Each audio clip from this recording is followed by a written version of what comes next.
Hey everybody, welcome to our channel One to Step, and in today's video I will be showing you guys how you guys can log in into your Capital One's auto loan account.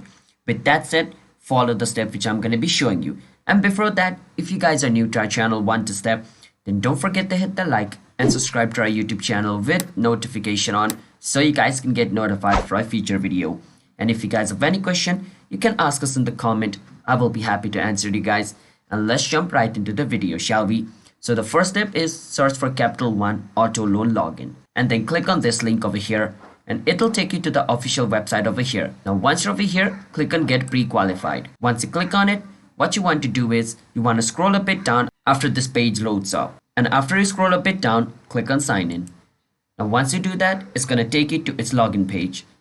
Now once you're over here, enter your last name and enter your zip code and then enter your 4-digit of your SSN number and click on sign in, and you should be able to log in into your Capital One auto loan account. It's that simple, and don't forget to hit that like and subscribe, and bye bye everybody.